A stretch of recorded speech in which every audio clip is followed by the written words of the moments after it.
Audio Jungle.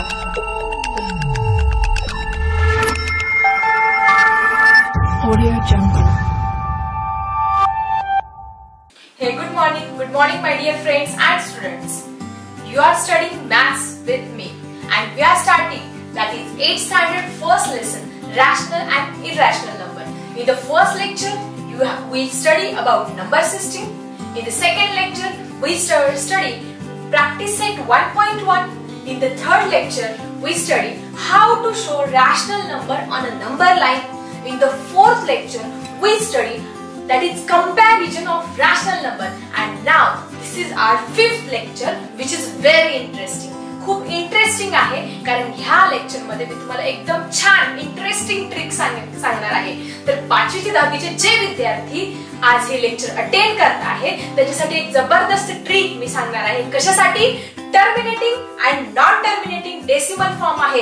हे जर तुम्हाला समोर आलं तर 5 सेकंदामध्ये तुम्ही सांगू शकता की हे टर्मिनेटिंगचं एक्झाम्पल आहे की नॉन टर्मिनेटिंगचं एक्झाम्पल आहे. तर 5वी ते 10वी च्या सर्व विद्यार्थ्यांना या लेक्चरचा खूप फायदा होणार आहे. आणि अगोदरचे लेक्चर ज्या विद्यार्थ्यांनी मिस केले असेल त्यांनी आपल्या DS डिजिटल वरती जाऊन आपले सगळे लेक्चर अटेंड करा आणि त्यांच्यासाठी डिस्क्रिप्शन मध्ये मी लिंक सुद्धा दिलेली आहे. आणि सगळ्यात महत्त्वाचं, सबस्क्राइब केलं नसेल तर सबस्क्राइब करा आणि बेल आयकॉन ही प्रेस करा. So students, what is the interesting trick? See, these are the rational number. हे रॅशनल नंबर तुम्हाला दिलेले आहे. हे टर्मिनेटिंग आहे की नॉन टर्मिनेटिंग आहे हे तुम्ही कसं फाइंड करणार? आता तुम्ही असं करणार का? मी आता तुम्हाला डेसिमल फॉर्म पण काढून दाखवला आहे कारण ते काढण्यासाठी बराच वेळ लागतो. पण ज्यावेळेस एक्झाम मध्ये what is the decimal representation of the rational number असा आला प्रश्न तर त्यावेळेस मात्र ही पद्धत तुम्हाला वापरावी लागणार आहे. पण ज्यावेळेस तुम्हाला टर्मिनेटिंग कुठला आहे आणि नॉन टर्मिनेटिंग कुठला आहे असा शब्द आला की तुम्ही लगेच ही ट्रिक वापरायची आहे. पण सगळ्यात महत्त्वाचं, आता बघा समजा तुम्हाला आलं की डेसिमल रिप्रेझेंटेशन काय आहे 51/300 हा रॅशनल नंबरचा, तर तुम्ही काय करणार? या 51 ला 300 ने डिवाइड करणार आणि मग 0.17 हे तुमचा आन्सर येणार. किंवा 7/125 आहे, इथे पण काय करणार तुम्ही? 7 ला 125 ने डिवाइड करणार आणि 0.056 हे त्याचं डेसिमल रिप्रेझेंटेशन येणार. किंवा 11/124 ला केल्यानंतर 0.458333 जो आहे तो रिकरिंग आहे, तो पुन्हा पुन्हा येत जातो आहे. अशा पद्धतीने तुमचा आन्सर येईल. 9/20 चा 0.45 आणि 13/56 चा 0.26. ही जी मेथड आहे ती फक्त decimal representation of the rational number याच्यासाठी युजफुल आहे.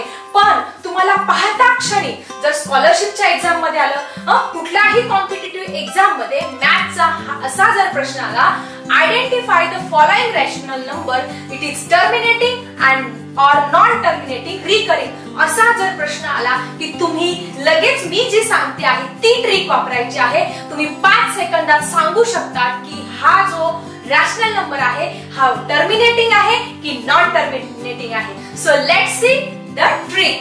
So students, let's see the trick. आता बघा, हेच नंबर मागचे जे आहे त्याचा डेसिमल फॉर्म आपण फाइंड केलं, तेच रॅशनल नंबर मी घेतलेले आहे 51/300, 7/125, 11/24, 9/20, 13/56 हे नंबर मी इथे घेतलेले आहे. तुम्ही पाहता क्षणी हा सांगू शकतात का हा टर्मिनेटिंग आहे की नॉन टर्मिनेटिंग आहे?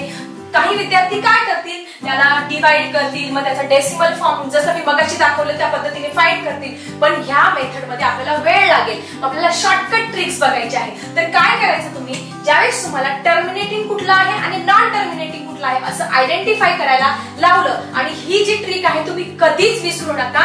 अप टू 10th आणि पुढच्या कॉम्पिटिटिव्ह एक्झाम साठी पण खूप इम्पॉर्टंट आहे. So let's see it carefully and keep in your mind. So काय करायचं स्टुडंट, इन फर्स्ट एक्झाम्पल तुम्ही बघू शकता, हा जो नंबर दिलेला आहे 51/300 याच्या न्यूमरेटरचा बिलकुल विचार करायचा नाही, तर त्याच्या डिनॉमिनेटरचं ऑब्झर्वेशन करायचं आहे. डिनॉमिनेटर आहे 300. आता हा जो 300 आहे त्या 300 चे काय करायचे, आपल्याला फॅक्टर्स पाडायचे आहे. So which are the factors of 300? Let's see. आता सगळ्यात पहिले की 51/300 तुम्हाला खूप मोठी संख्या वाटेल आणि याचे फॅक्टर्स पाडणं पण आपल्याला खूप जास्त फॅक्टर्स मोठे पाडावे लागतील. तर काय करायचं, आपण काय करायचं, याचं सिम्पलेस्ट फॉर्म करून घ्यायचंय. आता सिम्पलेस्ट फॉर्म करायचं म्हणजे काय, असा टेबल शोधायचा किंवा असे कुठला पाडा आहे की ज्या पाड्यामध्ये हे दोघंही नंबर येतात. मग आपण तुम्हाला डिव्हिजिबिलिटी टेस्ट शिकलेलो आहोत, 2 ची टेस्ट, 3ची 5ची 10च्या टेस्ट आपण शिकलेलो आहोत. इथे कुठली टेस्ट अप्लाय होईल बघा.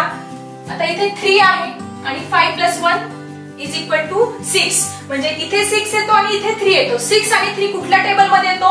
येस, 3 च्या टेबल मध्ये येत असतो. मग आपण याला 3 ने डिवाइड करूया.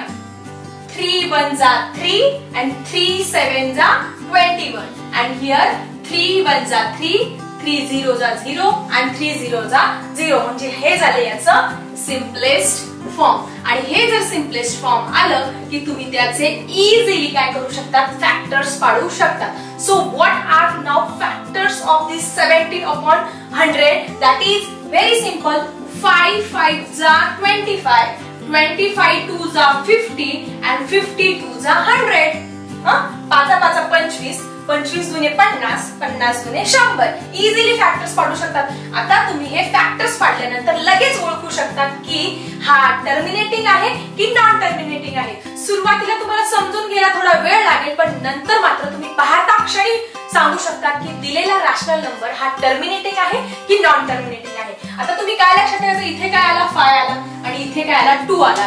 तर एक साधी सोपी ट्रिक लक्षात ठेवायची की ज्या रॅशनल नंबर मध्ये 2 असतो, फक्त 2 असला तरी चालेल, किंवा 5 असतो किंवा 2 आणि 5 हे दोघही असतात, ते रॅशनल नंबर असतात terminating. What is it's? Terminating decimal form. ते काय असतात? टर्मिनेटिंग. काय पाहिजे? एक तर 2 पाहिजे त्याच्या प्राइम नंबर्स मध्ये, 5 पाहिजे किंवा 2 किंवा 5 याच्यापैकी दोघही असले तरी चालते. तो नंबर काय असतो? टर्मिनेटिंग. आणि याच्या व्यतिरिक्त जर कुठलाही नंबर आला अदर म्हणजे 1 आला, 3 4 5 सोडला, 6 7 कुठलाही आला याच्या व्यतिरिक्त ते काय असतात? Non terminating. Let's see the next example. So students, this is the example of terminating decimal form. So students, next example is 7/125. आता 7 तर प्राइम नंबर आहे आणि 125 चे फॅक्टर्स पडतात. मग नेहमीप्रमाणे काय करणार? तुम्ही लगेच फॅक्टर्स पाडून घेणार. 7 आणि 125 चे what are the factors of 125? That is 5 × 5 × 5. 3 times 5. मग आता याच्यामध्ये काय आलं बघा? काय आला? 5. मी तुम्हाला काय सांगितलं? 2 5 किंवा 2 किंवा 5 दोघंही पाहिजे. So it is terminating decimal form. Easily सांगू शकतात. Let's see the next example. That is 11/24. आता 24 चे factors, which are the factors of 24?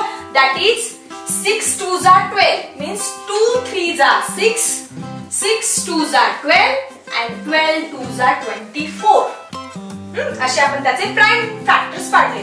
पण याच्यामध्ये तुम्ही ऑब्झर्व करा की 2 2 2 तर आलेलाच आहे, पण 3 हा नंबर एक्स्ट्रा आलेला आहे 2 आणि 5 शिवाय. So this is not terminating. So student, this is non terminating recurring decimal form. हे कसलं एक्झाम्पल आहे? This is non terminating recurring. Shortcut लिहिलं आहे. N means non terminating, R means recurring म्हणजे पुन्हा पुन्हा येणारे. सो तुम्ही इझिली आयडेंटिफाय करू शकता. पहिल्या एक्झाम्पल मध्ये काय बघितलं? फक्त 5 आलाय म्हणून तो टर्मिनेटिंग आहे. पण याच्यामध्ये 2 शिवाय एक एक्स्ट्रा आलंय. एक्स्ट्रा इथे चालणार नाही. एक्स्ट्रा आलं की समजायचे तो काय आहे? Non terminating recurring. I think ही ट्रिक तुम्हाला नक्की आवडली असेल. Let's see some examples.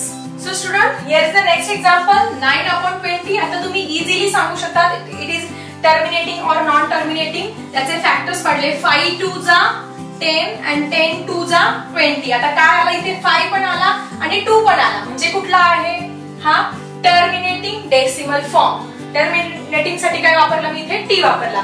Let's see the next example. That is 13/56.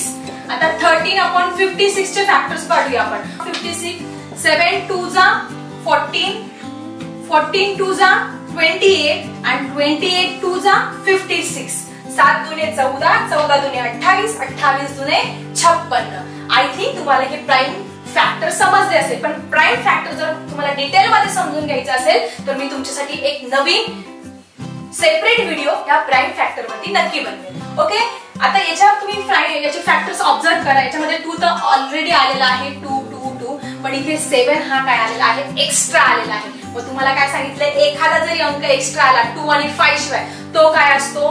Non terminating recurring. So student, this is non terminating recurring. मग तुम्ही सांगू शकता, पहिला आपण बघितला terminating, it is terminating, it is non terminating, it's terminating and this is non terminating decimal fraction. तुम्ही ह्या ट्रिकने कुठलाही जो रॅशनल नंबर आहे तो टर्मिनेटिंग आहे की नॉन टर्मिनेटिंग आहे ते इझिली आयडेंटिफाय करू शकता. So students, let's see some more example. आता आपण मी जी ट्रिक तुम्हाला आता शिकवली ती ट्रिक आपण क्विकली अप्लाय करू शकतो की नाही ते बघूया आता. So first rational number you can see that is 5/2. आता तुम्ही लगेच त्याचा डिनॉमिनेटर बघा किती आहे 2. सो 2 आणि 5 म्हणजे कुठला आहे, इट इज टर्मिनेटिंग. 2 आणि 5 फक्त लक्षात ठेवायचं. इथे पुढे काय आहे denominator 5. So it is also terminating. किती सेकंदामध्ये, 5 सेकंद नाही, तुम्ही 2 सेकंदामध्ये पण सांगू शकताय. नेक्स्ट बघा, इथे मात्र तुम्हाला काय करावं लागणार आहे, फॅक्टर्स करावे लागणार आहे. So what are the factors of 15 student? 3 5 जा 15. पण इथे काय आलंय, 5 शिवाय हा 3 एक्स्ट्रा आलेला आहे. So this is not terminating students, it's a non-terminating recurring decimal form. Yes, next you can see, आता इथे पण काय करावं लागणार आहे आपल्याला, ह्या 20 चे फॅक्टर्स 2 5 जा 10 and 10 2 जा 20. आता इथे 2 पण आलेला आहे, 5 पण आलेला आहे. So student, this is terminating. किती फास्टली सांगू शकता तुम्ही. आता हे जे टर्मिनेटिंग आणि नॉन टर्मिनेटिंग ही जी कन्सेप्ट आहे ती कधी आली तुम्हाला स्कॉलरशिपला येऊ, कुठल्याही कॉम्पिटिटिव्ह एक्झाम मध्ये येऊ, ही कधीही विसरायची नाही. So let's see the last example, that is 11/21. That is 21 चे फॅक्टर 3 7 जा. आता तुम्हाला इथे काय दिसतो आहे, इथे 2 पण नाहीये, 5 पण नाहीये, 3 आणि 7 हा वेगळाच आलेला आहे. So student, this is non terminating recurring. I think तुम्हाला ही ट्रिक नक्की आवडली असेल तर लाईक करा आणि शेअर करायला सुद्धा विसरू नका. Let's see the examples for your homework. And I know for which thing all of you eager for, that is today's shining star. And students, today's shining star is, as you can see on the screen, that is Tanvi Sonje from Standard 8. Congratulations Tanvi. So student, these are the examples for your homework. तुम्ही काय करायचं आहे, आज मी तुम्हाला जी trick शिकवली आहे त्या ट्रिकने हे जे 5 एक्झाम्पल मी दिलेले आहे हे टर्मिनेटिंग आहे की नॉन टर्मिनेटिंग आहे हे तुमच्या नोटबुक मध्ये तर लिहायचंच आहे. प्लस मला कमेंट बॉक्स मध्ये पण टाकायचं आहे. टर्मिनेटिंग असेल तर टी टाकायचा आणि नॉन टर्मिनेटिंग असेल तर NTR असं टाकायचं आहे. आय थिंक तुम्ही त्या ट्रिक्सने आता इझिली आयडेंटिफाय करू शकता which is terminating and which is non terminating. चला परत एकदा क्विकली आपण या टर्मिनेटिंग अँड नॉन टर्मिनेटिंगचा डिफरन्स समजून घेऊया. सो स्टुडंट, जसं आपण सायन्स मध्ये डिफरन्स बघत असतो 2 भाग करून, त्या पद्धतीने मी तुम्हाला मॅथ्स मध्ये सुद्धा टर्मिनेटिंग आणि नॉन टर्मिनेटिंग याच्यामध्ये काय डिफरन्स आहे तो क्विकली सांगते.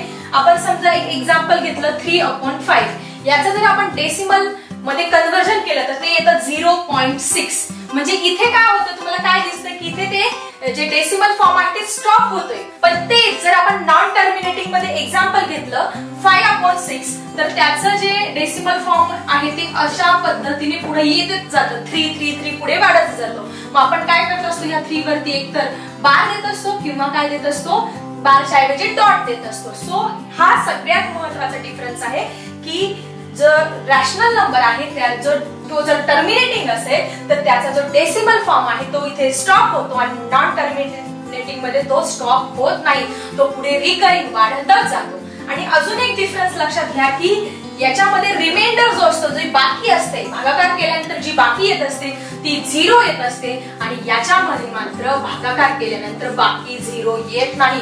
पुढे एक एक अंक वाढतच जातो आणि आपण डिव्हिजन हे करतच राहत असतो. So this is the important difference between terminating and non terminating decimal form. I think terminating काय आहे आणि नॉन टर्मिनेटिंग काय आहे ही कन्सेप्ट तुम्ही मॅथ्स मधली आता इथून पुढे कधीही विसरणार नाही. तुम्हाला जर ट्रिक आवडली असेल तर सगळ्यांना शेअर करा आणि ज्यांनी आतापर्यंत सबस्क्राईब केलं नसेल तर त्यांनी सबस्क्राईब करायला विसरू नका. So bye bye students.